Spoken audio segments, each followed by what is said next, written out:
fact that this unit had engaged in this type of brutality before. This unit had engaged in excessive use of force against black citizens before. And Attorney Ramanucci and I plan to make sure that is pointed out in the civil case on behalf of Tyre Nichols, because as citizens have reached out to us and the family about this happened to them. There's a brother who said 4 or 5 days before this happened to Tyre, that same Scorpion unit confronted him while he was in his car going to get pizza. And he said that they used all kind of profanity against him. They threw him on the ground, talking about where the drugs and where the weapons, and he was like Tyre, put a gun to his head. And this brother, after he survived this ordeal, he said he called to the police department twice, to internal affairs, twice. And they never responded to him. If they would have responded to him, we might not be here today. That's right. And so that's why we plan on making sure any citizen in Memphis who had to face the brutality of this Scorpion organized crime unit, I guess as they're distinguished, will come forward. We had an older gentleman, right, Mr. Reed? 66 years old. 66 years old, saying he was confronted by this unit and he was brutalized. And he had pictures of his injuries. And so it was foreseeable.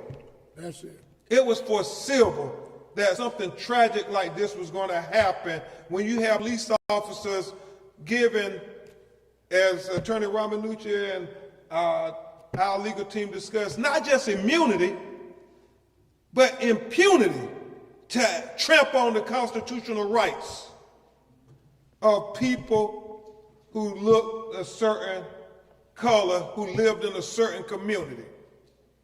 And so we believe that this was a pattern in practice. And Tyre is dead because that pattern in practice went unchecked by the people who were supposed to check that. And I think we're so thankful to Chief Davis. Now, her leadership through this ordeal should be applauded as an example for other police chiefs. That's it. That's it. And leadership.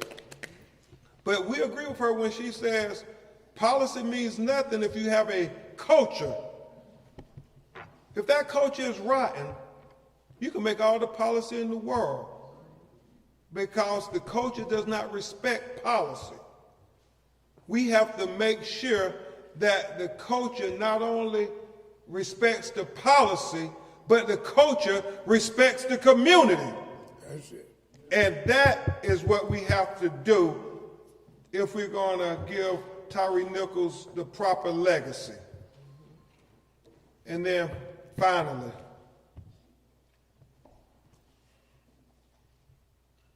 we think about,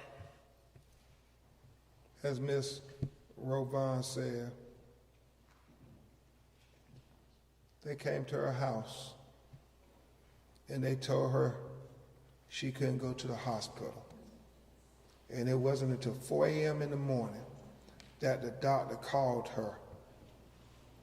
They told her that her son had been pepper sprayed and tased and that he was nearby.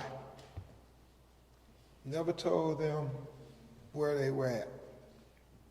And so we believe that we cannot allow anybody to ever cover up crimes against our loved ones in our community. It happens far too much in America. And we have to have this conversation over and over and over again until it stops.